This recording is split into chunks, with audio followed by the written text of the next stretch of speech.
This is episode 7 of Entrepreneurs for Change. If you like this podcast, please subscribe to our mailing list at entrepreneursforchange.com. Are you ready to be the change? If so, you've come to the right place. You're about to join a movement of entrepreneurs who are empowering people, saving the planet, and turning their passion into profits while creating the lifestyle of their dreams. If you don't believe us, check out our website at entrepreneursforchange.com, a place where you can be inspired, mentored, and supported by a tribe of change-making entrepreneurs just like you. We are about to join Stephen Echtman, founder of HearPlanet, the world's largest audio guide, covering hundreds of thousands of locations around the planet. This mobile app contains over 500,000 voice files, so it's like having a professional tour guide wherever you are, whenever you want. Not only does HearPlanet help you discover the world around you, it cuts down on paper waste generated from single-use maps, tourist pamphlets, brochures, and guides. Steve is going to share with us today what it takes to build a mobile app that reaches over 600,000 registered iPhone and Android users, how to create and acquire content at nominal cost, how to attract and work with major content and distribution partners, and mobile application monetization strategies that work. Hello, lovely changemakers. I've been reflecting over the way that technology innovation, especially social media, has empowered the ability of ordinary citizens to impact social good. Just blogging alone has unleashed a whole generation of citizen journalists, diversifying control of information and public opinion away from big media corporations. Social networking has enabled people to connect around important causes in ways never before possible, in real time, regardless of geographic distance, religious orientation, political affiliation, and all the myriad ways that used to keep us separate and apart. The social web has given rise to crowdsourcing to harness the power and collective intelligence of the masses to accomplish common goals like idea generation, information gathering, and the completion of certain tasks. One of the best examples of crowdsourcing is Wikipedia, co-created by entrepreneur Jimmy Wales and a team of grassroots volunteers. It is now the world's largest online encyclopedia and found to be as accurate as Encyclopedia Britannica. We are in a new era of technology-driven relationship building. But how to become the signal amidst the noise? Martin Zwilling, a veteran startup mentor, writes about the 4 levels of connection that the most successful entrepreneurs make in his Forbes article titled, Great Entrepreneurs Build Deep People Connections. If you stick around for the end of the show, I'll share with you Martin's 4 levels of connection and which ones you should be focusing on mastering. I'll also share with you a powerful tool you can use that combines crowdsourcing with interactive mapping, which is great for organizations that do a lot of grassroots mobilization. Plus, a handy free tool that every entrepreneur can use to test the responsiveness of your website. Now, before diving into the interview, I want to encourage you to rate, review, and download Entrepreneurs for a Change on iTunes. This really helps us reach more people with inspiring stories of entrepreneurs who are changing the world. Also, if these stories inspire you to start a world-changing business of your own, head over to our website at entrepreneursforchange.com and download the Business Changemakers Toolkit to get a jumpstart today. Now on to the show. Steve, so thank you so much for joining us today. I'm really excited to have a mobile application covered in one of my case studies for sustainable business. So I would love if you could share with us what exactly is HearPlanet, first of all. My pleasure, Lorna. So HearPlanet is an audio guide to the world. We deliver narrative audio information about points of interest all over the planet. We have a platform with over 300,000 points of interest, so the entire world is covered, and we have over 650,000 users that have accessed the application. So you're talking about points of interest like national parks or museums or, ancient ruins perhaps, like Machu Picchu? Exactly. We have a ton of content on all of those places that we've brought into HearPlanet and we provide to our users. And our users and our partners can actually add content and continue to build out and provide the specific information on the specific locations that are really valuable to them and to their customers. Wow, that sounds really cool. So can you tell us what some of the sustainability attributes are of HearPlanet?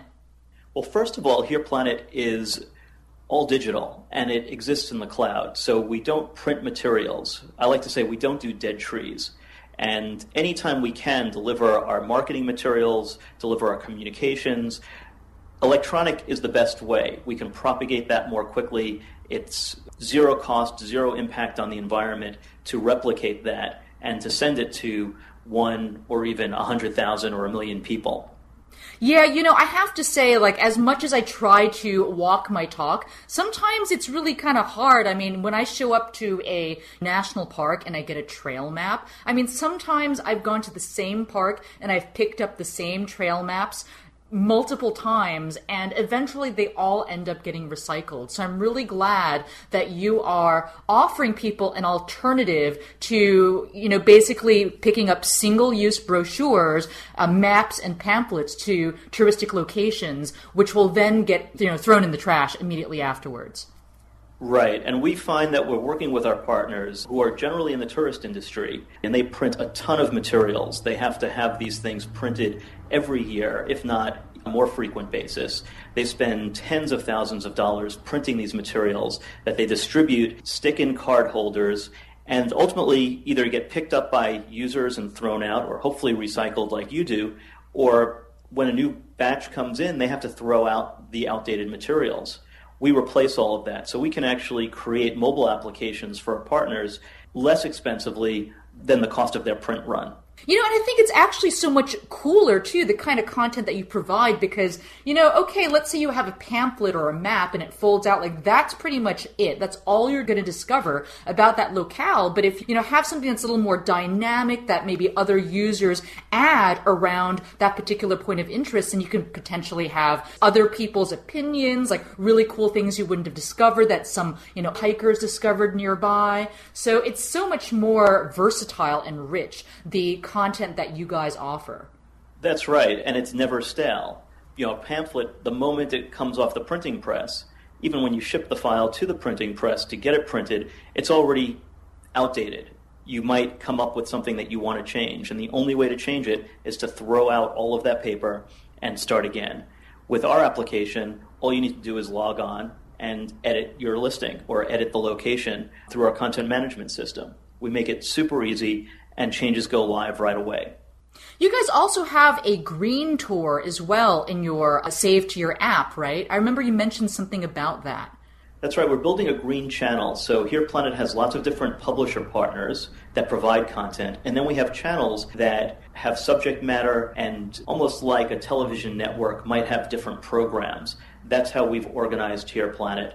And we're working on our green channel, which will include content from different publishers, especially Bay Area Green Tours, where we already have content. We've already worked with Green Zebra, which has a lot of relationships in the Bay Area. And we're looking to expand that out on a national and global level and include all of the green-oriented locations, even businesses, within this one channel. That is so awesome. You could have like a city-based green tour in every locale. Like, let's say, because I know, like, for me as a traveler and a tourist, when I arrive someplace, I want to figure out where I can go, where I can get organic, vegetarian food, for example, and not feel like my choices are limited because I don't know like the layout of the city or what options there are. So I think this is going to be a really great service for eco-friendly tourism. That's right. We can highlight the farmers markets. Every major city and even a lot of the minor cities have regularly scheduled farmers markets. So how do you find that?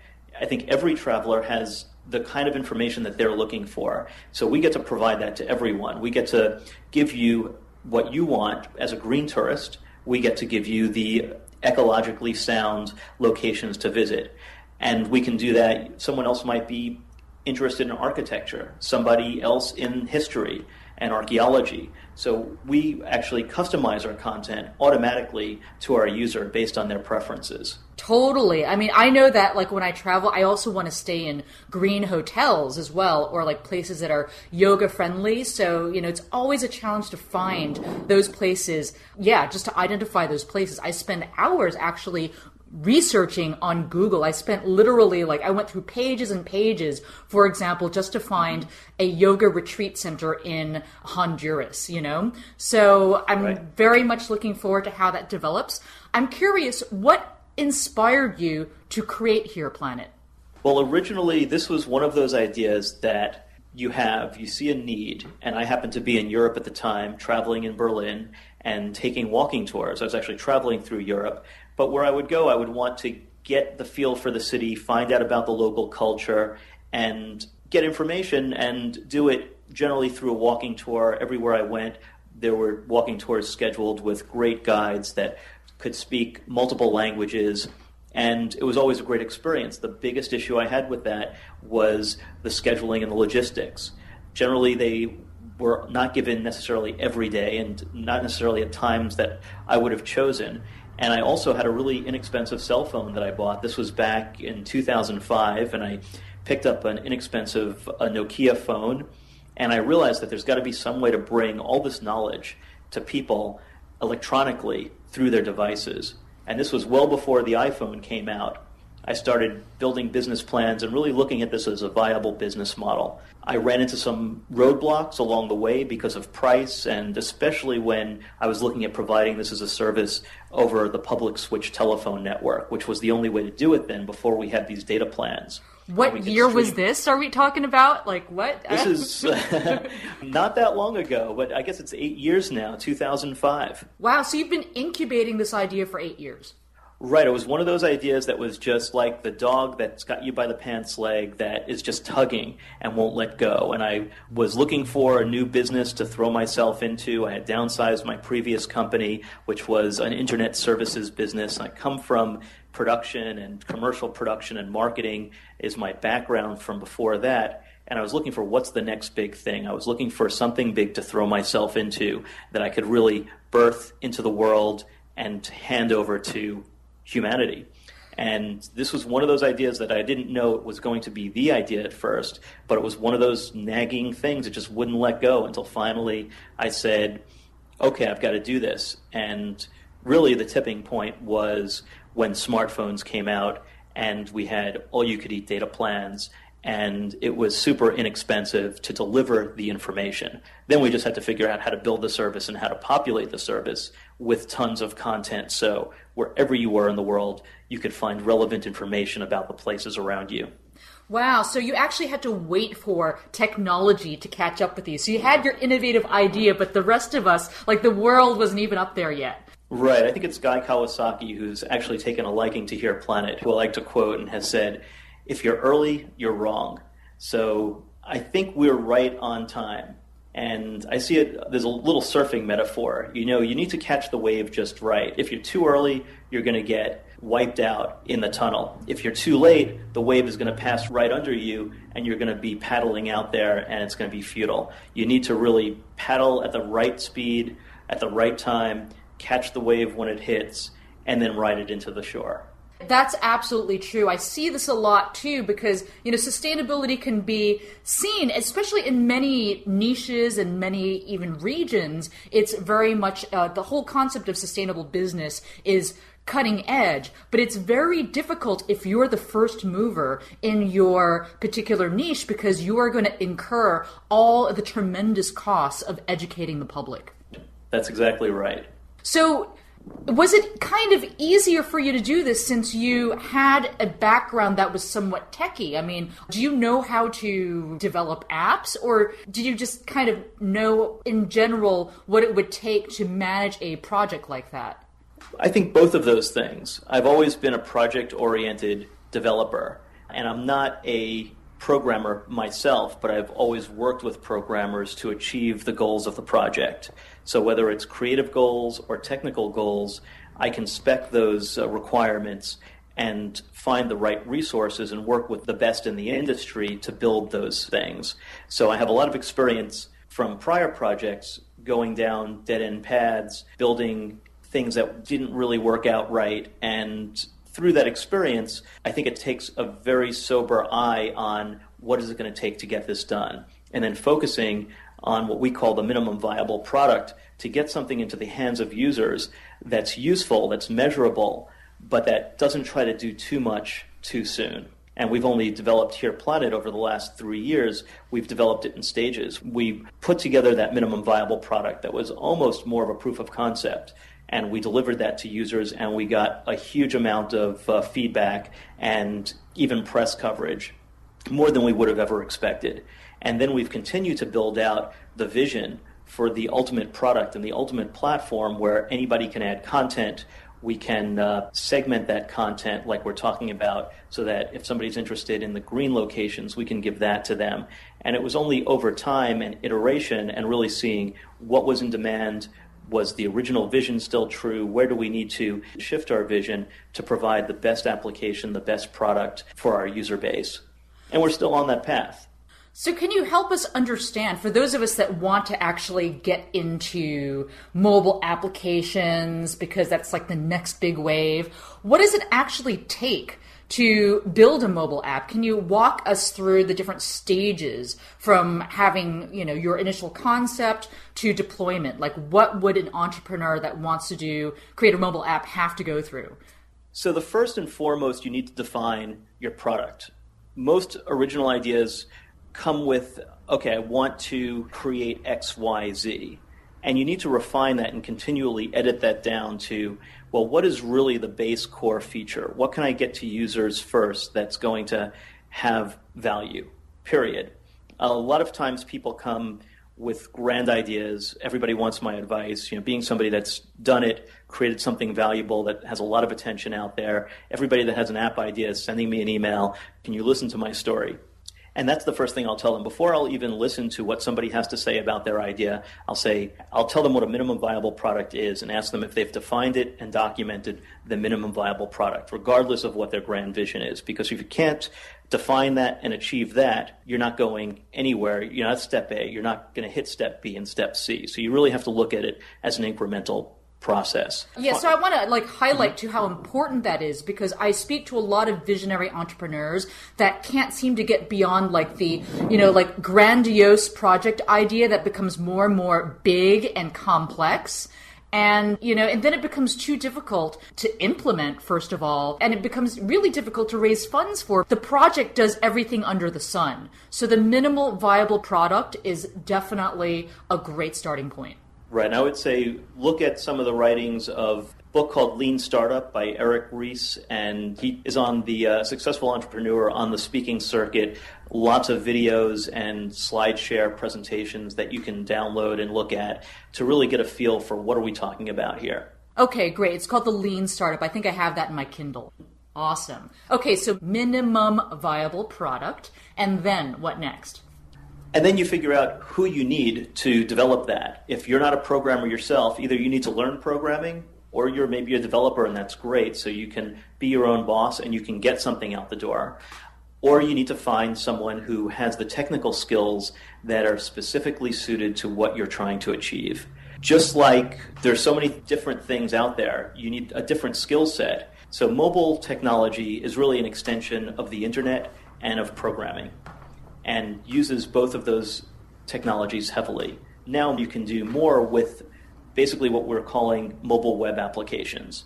And there's a lot of different companies that are building toolkits that allow you to write once, basically in an HTML and a web-based platform environment, and then deliver that to different applications as native applications. So users might not even know that this is really just under the covers a website that's wrapped in a native application so it can be put in the store. So you can have it in the Android market or the iPhone App Store or the Windows Marketplace. So where do you go about finding that qualified developer person? Because I think that's one of the most challenging areas for a lot of entrepreneurs who are not developers or, don't really know how to program or manage development projects. Where do you find, first of all, that particular talent, and how do you assess whether the talent is good? Well, that's really difficult. You're really starting off with a strike against you, unfortunately. I hate to say that, but if you have not managed developers before and you don't have a working relationship with developers, you really have a bit of a hurdle to be able to find, especially in this climate where anyone who's worth their salt is very marketable. to find somebody that will come on and work with you to develop something that is really going to achieve your objectives. I would say a great way to start is to go to meetups, see what meetups are in your area. If you don't use meetup.com, get on that service and just search for mobile meetups, and you'll find tons of different meetups geared to different technologies. And I would start going there, learn the different technologies, read up on what the industry standards are. If you want to build something that's cross-platform and you want to do it less expensively, and maybe building a mobile web app is the way to go, then look at things like PhoneGap, look at things like AppMobi, look at some of the frameworks out there that allow you to do that, and then go to the meetups where developers that are using these toolkits congregate. So what about sites like rentacoder.com, which I think is now theworker.com, and Odesk? You can use these services. You want to be in control of the development environment. So it's really hard you can get really inexpensive labor, especially if you use some of these services and you outsource overseas to Philippines, to India, to Russia. You can get a lower hourly rate from developers. But if you're not a developer and you're not meeting this person and you can't read the code, you really don't know what you're getting. And you're really taking a huge leap, and this is where a lot of people have gone wrong, is they'll engage someone because they're getting a great deal, and it's most of the time a crapshoot. If you don't have somebody that you know, somebody that you already trust, that can supervise and be involved with you in the process to look at what you're getting for what you're spending and know that that's valuable code, you don't want to get into a situation where somebody takes you down a path, makes lots of promises, and then you don't have shipping product and you don't have product that you can leverage to bring to the next level. I would completely agree with you. In my experience managing web projects, I've burned through 6 developers. I've been left more often than not with half-baked projects that were abandoned and had to get someone else to start from scratch and basically abandon like the broken, deliverable that I received. And, it happens quite often to entrepreneurs that are trying to even just create a website or an e-commerce site where they'll hire inexpensive company from a cheaper part of the world, and then they'll actually have to abandon the whole thing and take a hit what they spent because it either, doesn't work very well, or it works but it's poorly coded and, practically impossible to manage. So you're absolutely right about the importance of finding a good developer, and there is indeed a learning curve if you don't already have the experience, because you're going to need to know how to determine whether there's a difference between good code and bad code. Mm-hmm. And that can make right. that can really impact your business. And you're completely right about a lot of times entrepreneurs will think, okay, well, if I have to switch developers, at least I've got this code and I'll just hand it off to the next guy. But code is not like that. No. You're going to find somebody else, and it's going to be more efficient and less expensive for them to start by scratch 90% of the time. So 90% of the time, you're going to throw out all the money and all the code that you developed the first time. Yeah, I've noticed that the last thing a developer wants to do is to build on top of someone's crappy code. Even if it's good code, the last person may have been a great coder, the new person may be a great coder, and they just might have different languages and toolkits they work with. So it's not an advantage to the new person to come in and start trying to learn and break down how did the last person do this and learn their particular set of tools. So you really have to anticipate, you have to know that the person that you're engaging is going to deliver what it is that you want. It's specified down to a T, because the other thing you don't want to get involved with is somewhere where you agree on one thing. Projects always change midstream. It's never going to be exactly the same thing that you end up with that you thought going into it, because there are decisions to be made along the way. And things are going to come up that you decide that you need. Other things are going to come up that you decide that you don't need. The project is going to change. And if you don't have a good understanding with your coder, they're either going to drop the project or they're going to start charging you for every incremental change, regardless of whether or not it's bigger or smaller than the initial spec concept. Interesting, and very good words of advice. So, okay, let's say you've identified a great developer and you're building the product.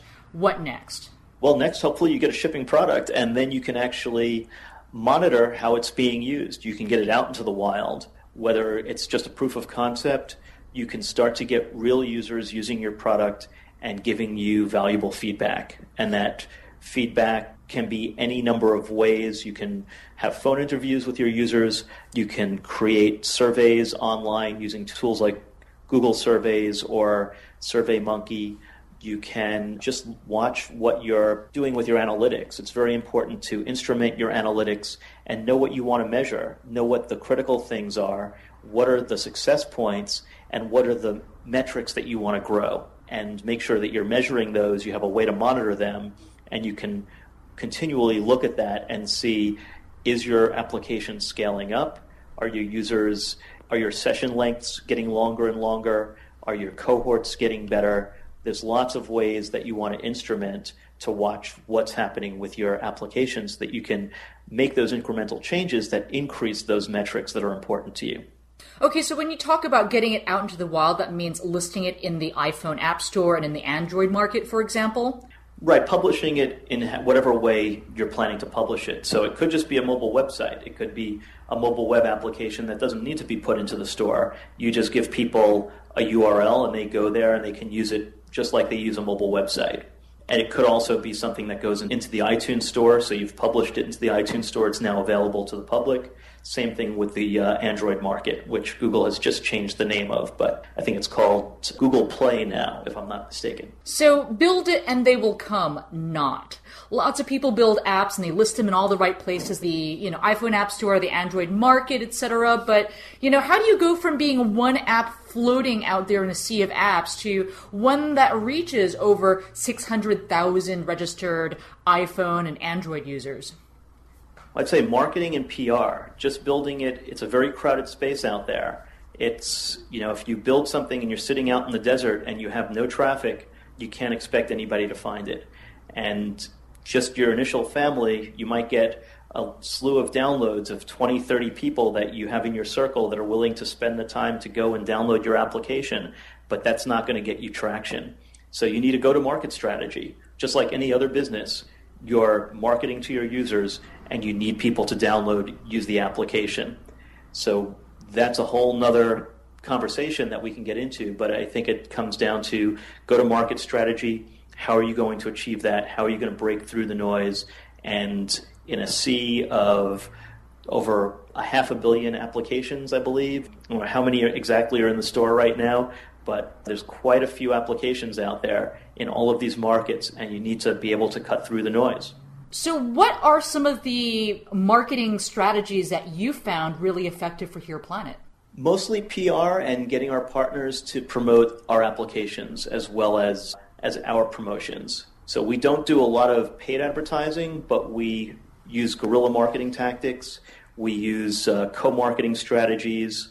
We use point-of-presence marketing. And we use a mix of these things that we're also measuring the success of, because we can see where people are downloading and using our applications on a geographic basis.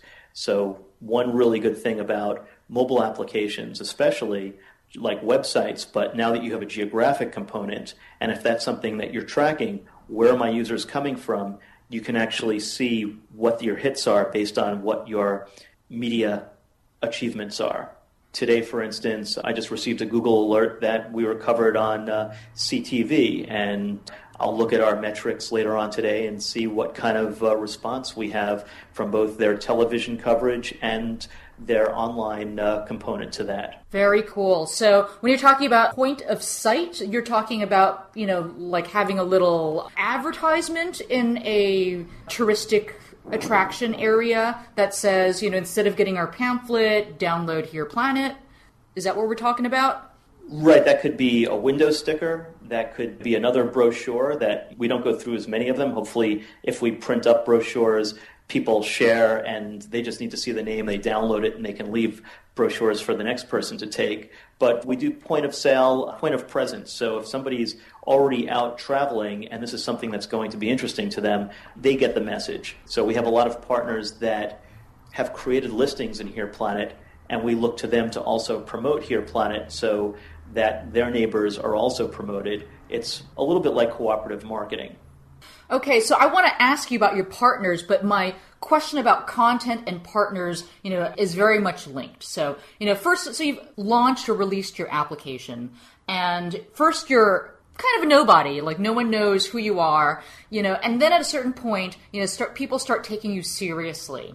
And then after a certain point, you start hooking the whales, like, attracting really big content and distribution partners. So, and I'm sure a lot of that is tied to your content as well. So first you have no content, and then you have tons of content, and the more content you have, the more interested the big partners are to work with you. So I guess maybe we can start this question from the very beginning, which is, what did it take to populate your app with your, initial library of content? And then how did you get it to scale to attract more and more content virally on its own through users, etc.? And then at what point did you start to be able to sign on some major content and distribution partners? So from the beginning, we knew that we needed to have content in our application for it to be useful. So the very first thing we did is we spent a lot of time working with open source or licensable content that we could leverage. And we looked to some of the big content stores. So obviously Wikipedia is something that came to mind really early. And what did we need to do to leverage that community to providing content that we could then deliver within those licensing restrictions? And we went ahead and we did that. And that was probably where we spent the most time initially, so that we could launch a product that would have real relevance that people could use wherever they were. So did you hire people then to basically pull content off of Wikipedia, or did you engage the Wikipedia editors to upload content to your app? Well, it was done in-house, but we had to spend a lot of time on parsing and algorithms and normalizing content and data that's not normalized and formatted in the way that would be useful to us or to somebody else doing what we're doing. So because we were providing this in an audio fashion, we had to make sure that we could provide it in a way that it was a really good user experience, that we wouldn't be voicing things that really aren't relevant to users. And that took a significant amount of time. How long did it take before you got a notable and attractive content base to then, start to attract other partners that would start doing that work for you? Well, once we had a populated product, then it's about users. So if we're talking about content partners, they're really interested in our user base. If you don't have users, it's going to be really difficult to get people to bring content, because they're going to put effort and time into creating content and adding it to your site or your application. And if there's nobody listening to it, they're not going to feel like it's a good investment in time. So by having initial content, we're able to get a real large initial user base. We really need to, and HearPlanet's objective is to scale both users and distribution, and they're interdependent. But more users begets more distribution, equaling more users gets more content, and vice versa. Users come for content, content comes for distribution. Okay, so how many users do you need to have before a big, respected organization like a National Geographic will want to work with you? I think for each organization, that might be different.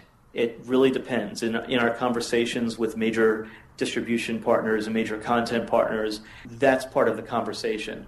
Not only where we are now, but what does that partnership bring both partners? So we need to look at what are the values. I can't say there's any one number. If you have X users, then you can get this partner or that partner. It doesn't really equate like that. You need to have your interests aligned, and in a partnership, realize that this is something where both partners need to benefit to a greater degree than the costs involved in executing the partnership. So what is your monetization strategy with HearPlanet? We're working right now. We have a premium application. We have a free application, so anybody can download the product and get the content that we and our publishing partners want to distribute for free. Beyond that, users can pay for it HearPlanet, and they get more features. They get more control over which content partners they are being exposed to, how they can search, they can choose to eliminate some of the paid content, and they have more control over their experience. We also have other monetization plans, and that we're beginning to play with, but I don't want to go too far into those. We're still in the testing phase, and we have a really interesting plan for that, but the question is really about when do we move forward with that? When's the right time based on our life cycle? And when we are choosing to drive, we're looking to build value first and capture most of our value after that. Okay, so you have freemium and then you have premium. How much does your premium application cost? Right now, our iPhone application is priced at $399, and our Android application is priced at $299. So in terms of other mobile application monetization strategies in general, which ones typically work? I mean, I'm sure you've looked at several models and, depending on where you are, you maybe consider using some versus others. But, just kind of like generally speaking, if an entrepreneur wanted to get into mobile app development, what types of monetization strategies typically work well in that market? There are a lot of different companies that you can align with, that you can add their SDK, as we call it, to your application so that you can serve advertising within your application. We don't serve banner ads in our paid or our free applications. It's just not the way that we feel. We don't feel it's good for the user experience, and we don't think we'd generate enough monetization off of it to make it worth the reduction in the experience to the user. But a lot of big companies go that way. It really depends on how large your user base is going to be. If you want to make any reasonable amount of money off of banner advertising on mobile, you need to have a lot of traffic. So a successful news site might be able to drive all of their revenue off of that sort of advertising. It really depends on the application. You've heard of Apple has iAd. There's different, more immersive type advertising. HearPlanet sees itself really working more with monetizable content in the long run than with selling incidental banner advertising. So now that, so after you actually developed your content base, which I imagine cost, some kind of initial amount of investment, pretty much now your content, is it primarily user generated these days? It's a mix of content. So anybody can go to our website and they can add content about their location. They can add action buttons, as we call them, where users see that content. They can tap to call. They can visit your website. They can send you an email directly. Any user can share the content that they find in an electronic postcard, either in Facebook, email, text message. Our content now is coming from mostly our content partners and our users and anyone else that wants to add content. We are not out aggressively marketing the ability for people to use the application to spread their own messages. We'll start to do a little bit more of that. And we want to retain a quality experience for the user, so we're always looking at the balance of that and how to give users a great experience and let locations and people express themselves using the platform. So I imagine that bootstrap and viral marketing, it was very important to you as a scrappy startup entrepreneur. And that's pretty much what we have to do when we don't have big marketing budgets that come with large enterprises. So I'm curious about some of the marketing strategies that you found that worked best for you. Do you have moments when you're like, wow, that really got us a lot of attention? Well, we do a lot of guerrilla marketing, and that's something that I really love because it's a challenge, and the question is, how do you rise above the noise? Anybody can buy advertising, and it takes a lot of money to buy advertising, billboards. With enough money, you can put yourself on the map, but how do you do it without? And I think that's exactly it, is viral marketing. How do you build the relationships that get you noticed? How do you get other people talking about what you're doing? We had a very successful launch event that put us on the map early on. We continue to do interesting relationships where we are adding value to someone else who is going to deliver the message about HearPlanet, become an evangelist for us. And how do we build those relationships? For us, one of our major events was having a tour bus and plastering it with HearPlanet banners and bringing it to a big convention center for Macworld and giving people a different kind of experience. So when people came up to us and said, well, where's your booth? I want to come visit your booth. I would just say, bus. We don't have a booth. We have a bus. And that just blew people away. It wasn't something that anybody else was doing. So how can you do something that breaks through the noise and gets you noticed? So the bus was cheaper than the booth? Bus was cheaper with the booth. We had a partnership. So we partnered with a tour company, and they provided a bus. So through partnerships, you can get in-kind donations that could blow you away. There's a lot of beverage companies that will, for a little bit of mention, if you create, let's call it a bus or whatever that vehicle is, metaphorically, for you to launch your product and get it out there, like you can create a conference. A lot of publishing companies create conferences. A lot of people can create meetups. What if you created a meetup around that thing that you're trying to create and invited your partners to present? What are the things so you could position yourself as a center point for something going on? And then, just like you're doing right here, I think everybody can do that for their business. Create themselves as the hub and then bring in a lot of spokes where they bring traffic to what you're doing. I think you deserve an award for your Macworld publicity stunt here. You got the party bus donated to you, and you saved thousands of dollars and not having to pay for a conference booth. Exactly. We paid for printing and we paid for beer. That's awesome. So we're about coming to the end of our interview. I want to ask you, in your journey as a mobile app developer / entrepreneur, what mistakes did you make along the way that you wish you did differently? Let's see. I try not to look back and have any regrets. I think there's always ways that you think, okay, well, you're not sure. You look back and you say, if I went down path A instead of path B or vice versa, what would the outcome have been? And you can never say with certainty, well, that was the better choice or that was the worst choice, because you don't know where that path would have taken you. So it's not really a great exercise to live in the past. I find it very valuable to continue to be and exist as the possibility of HearPlanet being the de facto standard for getting audio information when you're on the go about the things you're interested in. That's what I'm here for. That's what I'm doing. And as long as I continue to do that, I think I'll make the right choices. I think I always have to look at and try to be realistic with, I think some of the mistakes may be in believing that something is easier to do than it actually is, and thinking you have the resources to achieve something. So you may go out and say, okay, we're going to add a feature. And that feature may seem small. This gets back to the minimum viable product, but you don't know what kind of bailiwick going to evolve necessarily from that one decision to add this one thing that seems like a really easy feature. So at times we've gone down a path and we've said, okay, you know what, let's just nip it in the bud and stop doing that right now. A lot of times it's more important to decide what to not do than it is to decide what to do. So I can't really stress that enough. And then take it incrementally, and where's the next place that I can deliver value and I can measure that value.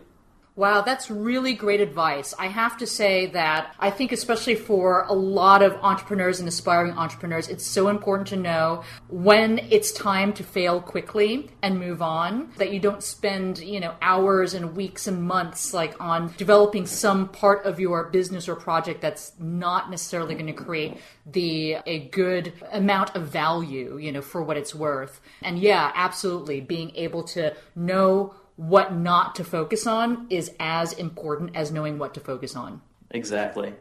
Well, so thank you so much for joining us today. This was an awesome story. I loved, hearing about your experience and all the really great words of wisdom that you have. How do we find out more about HearPlanet? Well, the best thing is to go to our website. Go to www.hearplanet, HearPlanet.com, and look around. We try to be really straightforward right there with what you can do. You can go to the news page. There's a tab to find out what's been written about us, watch videos, and you can search on YouTube. I think there's quite a bit there. I'd really like to, maybe it's a good time to repost since we're talking about the bus and the launch party, repost some of those because they're always fun to relive. And you can get in touch with us. There's a contact form right on the website. So if you want to get in touch with us in terms of some sort of partnership or ask questions and explore how can you work with a company like HearPlanet, maybe you are a green location and you want to list your business, please come to the website, look at how to add your, go to the About page and follow the instructions on how to add your location, and just reach out directly. We have people that answer almost every piece of contact communication that comes through our website. So don't be shy and come say hello. Absolutely. So all you eco hotels and organic restaurants, please list yourselves on HearPlanet so we can find you easier. Thanks, Steve. Thank you so much, Laura. It's been a great pleasure.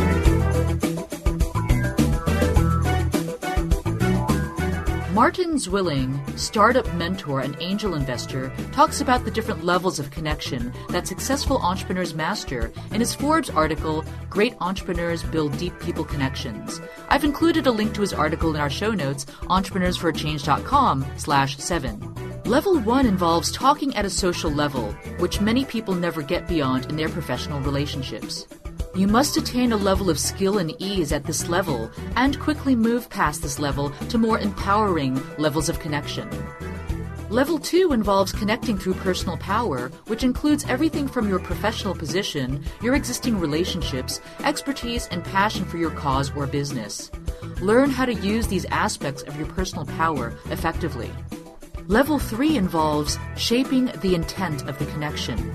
Use action verbs that unleash forward-moving velocity towards your goals. Don't waste your precious time or theirs on long, boring conversations at lower levels. Level 4 involves connecting at the level of energy and passion, which creates connections that resonate at a deeper level. These are the most powerful connections that you can cultivate.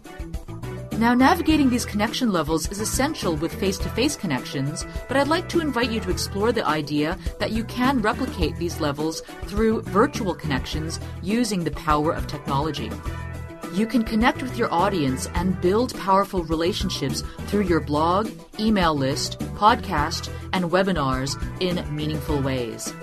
I want to share with you a tool that can help you harness the power of the masses around specific causes to create informative, interactive maps.